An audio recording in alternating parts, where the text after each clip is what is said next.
Okay, so we had some horrible, horrible deaths.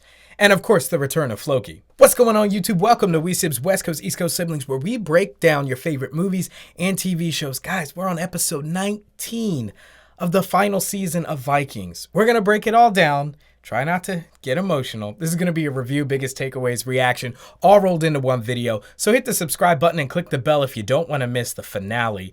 And with that, let's get into episode 19. Okay, so let's start off with the deaths because honestly, they went full out of control with this. We had 3 deaths in one episode.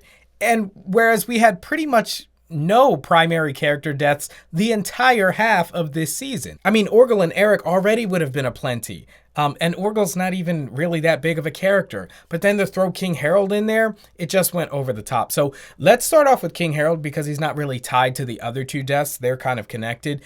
So disappointed. I thought King Harald was going to be killed by Ivar or Ivar and Fitzurk. After Fitzurk, I thought he was working in cahoots with King Harald. And then when the time came, I thought he was going to switch sides and go back on Ivar's side and they would together kill King Harald.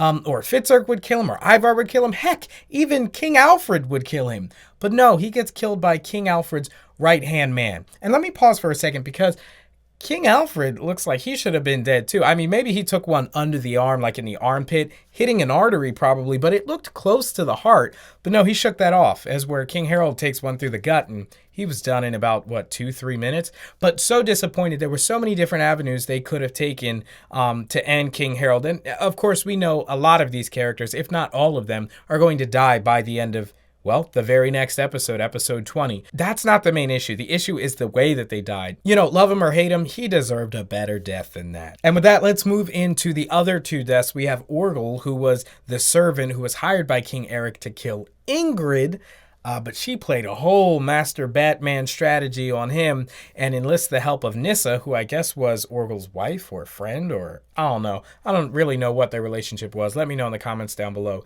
But she ends up killing Eric, wooden spike right through the chest, and then Orgel ends up getting hung. Now, we should have been tipped off to this when there was a scene at the dinner table when Eric was having dinner with Ingrid, or it might have been lunch or whatever. The person who pours a drink into her cup and then passes King Eric, that was Nissa. But I still think she leaves herself a little bit vulnerable.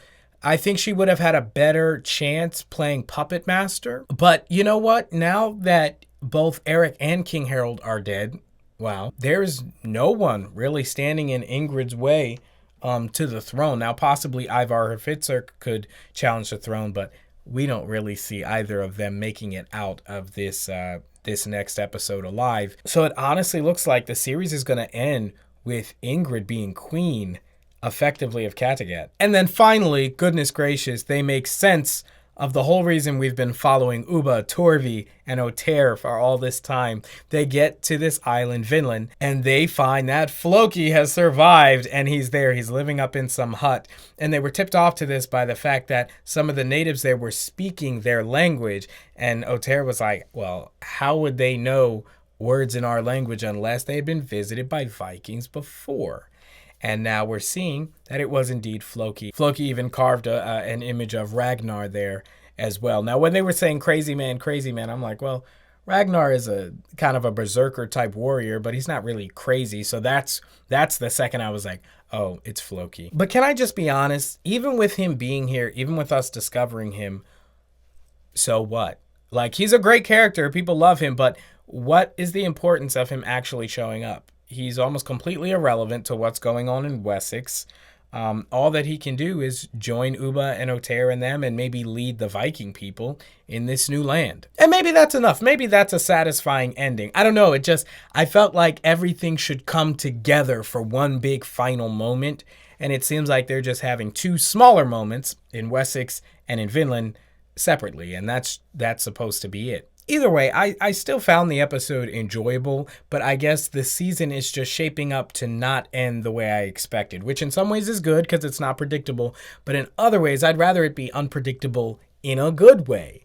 This is more unpredictable in a less satisfying way for me. But that's just my 2 cents. So let me know what you think down in the comments below. As always, leave a like on the video if you're liking the video, enjoying the content. Also, we're on Patreon now, so if you want to support the channel, links to that will be down below. Also, we got WandaVision coming out tonight as of the recording of this episode. So 2 episodes of WandaVision are coming out, and I'm also doing Servant.